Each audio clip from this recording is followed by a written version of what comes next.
Israel has nuclear bombs. You know, I think a lot of our listeners, well, I would assume a lot of our listeners know this, but maybe you don't.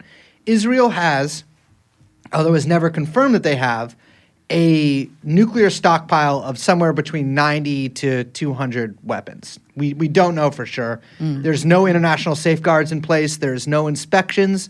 There's no official reports on it. There's nothing that you can see that gives you an exact number, let alone pictures or anything like that. But Israel has nuclear weapons.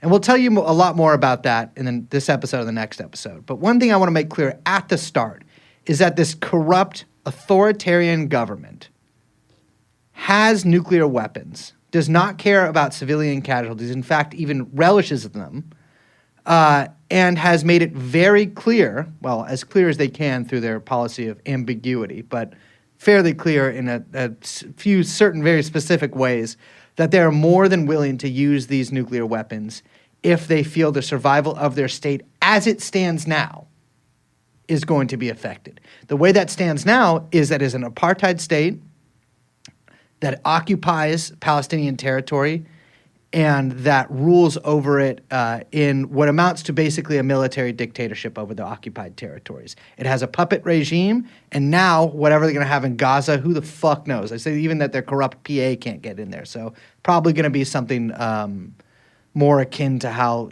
they had previously occupied. I have no idea. What I'm calling for here is sanctions from the international community. If Israel does not comply with international treaties, which it so far has not signed up for, speaking specifically about the Non-Proliferation Treaty, and if they fail to comply with that, invasion and disarmament of their weapons of mass destruction by force, similar to how we did in Iraq, except I was just thinking about that. Without the weapons of mass destruction there. Well, it would be interesting because we wouldn't have to actually invent them because Israel actually has them. America has been embarrassed by what the politicians love to call misadventure in Iraq, humiliated by the fact that we were let in there on a lie by whom? I don't know. I guess by somebody. Oh, just a lie a lie that other people in the government said and that I voted for. We were just following the candy down the trail. We had no idea. Exactly. Lead us. We've been humiliated by that failure in Iraq to find WMDs. And I'm telling you this, if you are listening, John Fetterman, I'm trying to think of another politician, John Fetterman, Wait, if you're Colin listening. Powell died, right? Colin Powell is perished. Yeah. That's so terrible because if he's looking for those WMDs, you know where you can find them? In Israel. In Israel. So in order to make up for that humiliation, we need to immediately embark upon a ground invasion of Israel and disarm them by force.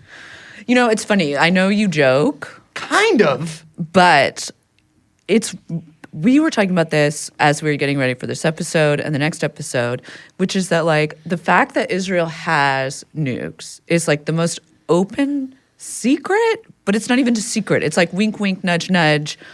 Everyone acknowledges it. Everyone knows it, but then also can't officially say it, but then sometimes officially says it. I'm trying to think of, like, another thing in politics that even resembles this. Probably Obama's sexuality. Probably Obama. Yeah, Obama getting his dick sucked. Yeah. Or actually Obama sucking that guy's dick. Well, could be both. Could either. be both. No, None of my business. None of my business. But you know what is? Israel's nukes. Because, listen, I'm probably, fingers crossed, knock on wood, never going to have to suck Obama's penis with my mouth.